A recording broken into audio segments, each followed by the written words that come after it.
Hi, എല്ലാവർക്കും നമസ്കാരം. നമുക്ക് ചെമ്പരനീർ പൂവിലെ സച്ചിയുടെയും രേവതിയുടെയും നാളത്തെ നല്ലൊരു കഥ കേൾക്കാം. എല്ലാ ദിവസവും ചാനലിലൂടെ വീഡിയോ അപ്ലോഡ് ചെയ്യുന്നതാണ്.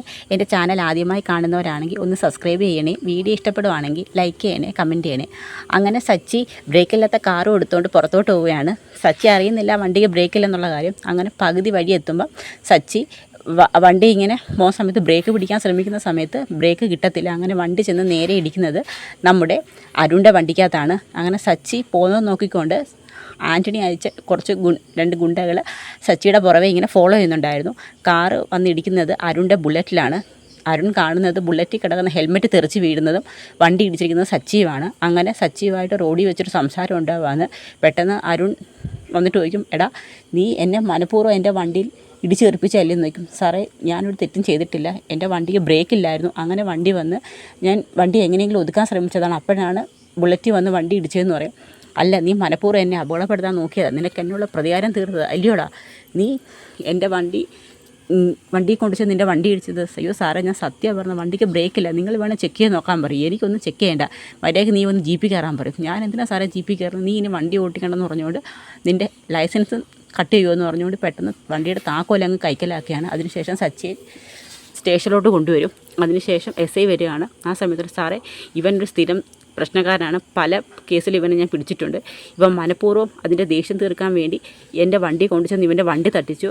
ആ വണ്ടി അവിടെ ഇല്ലായിരുന്നുകൊണ്ട് ഇവൻ എന്നെ കൊല്ലാൻ ശ്രമിച്ചതെന്ന് പറയും. ഇവൻ എന്നുള്ള വ്യക്തിവൈരാഗ്യം തീർത്തിയാണെന്നൊക്കെ പറഞ്ഞ് SIയോട് പറയുകയാണ്. ആ സമയത്ത് അരുണിൻ്റെ ഭാഗത്തായിരുന്നു ന്യായം. കാരണം കണ്ടു നിന്ന പോലീസുകാരും കാണുന്നത് അരുണിൻ്റെ വണ്ടിയിലോട്ട് സച്ചി കാർ കൊണ്ടിടിക്കുന്നതാണ്. അങ്ങനെ 2-3 പോലീസുകാരോട് ചോദിക്കുമ്പോഴും സത്യമാണ് സാർ, ഇവൻ അരുൺ സാറിൻ്റെ വണ്ടി കൊണ്ടുചെന്ന് വണ്ടി ഇടിപ്പിച്ചാന്ന് പറയും. അവർ, സാറേ സത്യമാണ്, അരുൺ സാറിൻ്റെ വണ്ടി ഞാൻ ഇടിച്ചെന്നുള്ളത്, പക്ഷേ വണ്ടിക്ക് ബ്രേക്ക് ഇല്ലായിരുന്നു സാറേ, സാർ വേണം ചെക്ക് ചെയ്ത് നോക്കാനൊക്കെ പറയുന്നുണ്ട്. അങ്ങനെ പറയും, എന്തായാലും തൻ്റെ ലൈസൻസ് കട്ടാവും, എന്തായാലും താൻ ഇന്നിവിടെ നിൽക്കാൻ പറയും. സാറ് വന്നതിന് ശേഷം താൻ പോയാൽ മതിയെന്ന് പറഞ്ഞ് തൽക്കാലത്തേക്ക് സച്ചിയെ സ്റ്റേഷനിൽ പിടിച്ചിരുത്തുവാണ്. കുറച്ച് സമയം കഴിയുമ്പോഴത്തേക്ക് സച്ചി വിഷമിച്ചിങ്ങനെ ഇരിക്കും. അങ്ങനെ സച്ചി വീട്ടിലോട്ട് വരുന്നുണ്ട്. വീട്ടിൽ വന്നതിന് ശേഷം കാറില്ല. അപ്പം രേവതി ചോദിക്കും, അല്ല എന്താ സച്ചിയേട്ടാ മുഖം വല്ലാതിരിക്കുന്നത്, കാർ എവിടെ നിന്ന് ചോദിക്കും.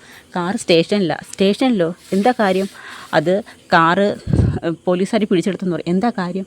അത് രേവതി, ഞാനൊരു തെറ്റും ചെയ്തിട്ടില്ല, ഞാൻ പറഞ്ഞില്ലേ എന്നെ കാണുമ്പോൾ സ്ഥിരം പ്രശ്നത്തിൽ വരുന്ന ഒരു പോലീസുകാരനെ കുറിച്ച്. അതെ, വണ്ടിക്ക് ഞാൻ ഇവിടെ നിന്ന് ഇറങ്ങിയ സമയത്ത് ബ്രേക്കില്ലായിരുന്നോ? അതെ, ബ്രേക്കില്ലായിരുന്നു. വണ്ടി ഞാൻ എങ്ങനെയെങ്കിലും ഒതുക്കാൻ ശ്രമിച്ചപ്പോൾ വന്ന് തട്ടിയത് ആ പോലീസുകാരൻ്റെ ബുള്ളറ്റിനകത്താണ്. അയാളിപ്പോൾ പറഞ്ഞ അയാളെ ഞാൻ മനഃപൂർവ്വം കൊല്ലാൻ നോക്കി, വ്യക്തിവൈരാഗ്യം തീർക്കാൻ നോക്കി എന്നൊക്കെ പറഞ്ഞുകൊണ്ട് അയാൾ എൻ്റെ കാറ് പിടിച്ച് വെച്ചിരിക്കുക, താക്കോലും തരുന്നില്ല. മെയിൻ SI വന്നതിന് ശേഷം സംസാരിച്ചാൽ മതി, പിന്നെ എൻ്റെ ലൈസൻസ് കട്ട് ചെയ്യുമെന്നൊക്കെ പറയുന്നു. അപ്പോൾ രേവതി പറയും, അങ്ങനൊന്നും ചെയ്യാൻ പറ്റത്തില്ല, വണ്ടിക്ക് ബ്രേക്കില്ലെന്നുള്ള കാര്യം അറിയാമല്ലോ, പിന്നെ അങ്ങനെ ചെയ്യാനൊന്നും പറ്റത്തില്ല, എന്തായാലും നമുക്ക് സംസാരിക്കാമെന്ന് പറയും. അപ്പം രേവതി പറയും, എന്തായാലും സച്ചേട്ടനൊന്നും പറ്റിയില്ലല്ലോ എന്ന് പറയും. എനിക്ക് കുഴപ്പമൊന്നും പറ്റിയില്ല, എന്നാലും എങ്ങനെയായിരിക്കും വണ്ടിയുടെ ബ്രേക്ക് ഇല്ലാതായത്? അപ്പം സച്ചി പറയുന്നുണ്ട്, ഞാനെന്നാൽ എല്ലാ മാസവും സർവീസ് സെൻറ്ററിൽ കൊടുക്കുന്നതാണ്, ഇപ്പോഴും കൊടുത്തിട്ട് ഇറക്കിയത്. അപ്പം വണ്ടിയുടെ ബ്രേക്കിൻ്റെ കാര്യമൊന്നും പറഞ്ഞതുമില്ല, കണ്ടീഷനായിരുന്നല്ലോ വണ്ടി, പിന്നെ എങ്ങനെ ഇങ്ങനെ സംഭവിച്ചതെന്ന് സച്ചി മനസ്സിൽ ആലോചിക്കും. അപ്പോൾ ഇനി ആരെങ്കിലും സച്ചിയേട്ടനെ അപകടപ്പെടുത്താൻ ശ്രമിച്ചാണോ എന്ന് രേവതി പറയും.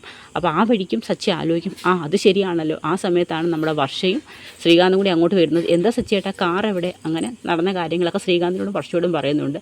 ആ സമയത്ത് വർഷ പറയും, ബ്രേക്കില്ലാത്തതുകൊണ്ടല്ലേ വണ്ടി ഇടിച്ചത്, അതിനിപ്പോൾ സച്ചേട്ടനത് തെറ്റ് ചെയ്തെന്നൊക്കെ ചോദിക്കും. അതാ വർഷേ, ഞാനൊരു തെറ്റും ചെയ്തിട്ടില്ല, അയാളെ വണ്ടിയുടെ താക്കോല് തെറ്റില്ലെന്നൊക്കെ പറഞ്ഞ് പിടിച്ചു വെച്ചേക്കുന്നു, അങ്ങനൊന്നും ചെയ്യാൻ പോലീസുകാർക്ക് ഒരു റൈറ്റും ഇല്ല എന്നൊക്കെ വർഷ പറയുന്നുണ്ട്. ആ സമയത്ത് ശ്രീകാന്ത് ചോദിക്കും, ഇത് മനഃപൂർവ്വമുള്ളൊരു അപകടം ആയിരിക്കത്തില്ലേ ചേട്ടാന്ന് പറയും. എനിക്കും അതാ സംശയമുണ്ടെന്ന് സച്ചി പറയും. ഇനി ഒരുപക്ഷെ ഇതിൻ്റെ പിന്നിൽ ആൻ്റണി ആയിരിക്കുമെന്ന് ശ്രീകാന്ത് ചോദിക്കും. ആൻ്റണിയോ? സച്ചേട്ടൻ അങ്ങനൊരു സംശയം ഉണ്ടോ എന്ന് ചോദിക്കും. എനിക്ക് അങ്ങനൊരു സംശയം ഉണ്ടെന്ന് പറയും. 2 ദിവസം മുന്നേ രേവതി അവനെ തല്ലിയായിരുന്നു, അതിൻ്റെ ദേഷ്യം തീർക്കാനെങ്ങാനും വേണ്ടി അവൻ ചെയ്തതായിരിക്കും. അങ്ങനെ ചെയ്യണമെങ്കിൽ തന്നെ അവന് കാറിൻ്റെ താക്കോല് കിട്ടണമല്ലോ സച്ചേട്ടാ. അത് ശരിയാ, കാറിൻ്റെ താക്കോല് കിട്ടാതെ എന്തായാലും അങ്ങനൊന്നും ചെയ്യാൻ പറ്റത്തില്ല. പക്ഷേ താക്കോൽ എൻ്റെ കയ്യിലുണ്ടായിരുന്നല്ലോ, ഇതിലെന്തോ ചതി നടന്നിട്ടുണ്ടെന്ന് ശ്രീകാന്തും പറയുന്നുണ്ട്. അത് ശരിയാ, ഇപ്പോൾ സച്ചേട്ടൻ ആരോ മനഃപൂർവ്വം അപകടപ്പെടുത്താൻ നോക്കിയത്, ആൻ്റണി തന്നെയാണെന്ന് എനിക്കും തോന്നിയെന്ന് രേവതിയും പറയുന്നുണ്ട്.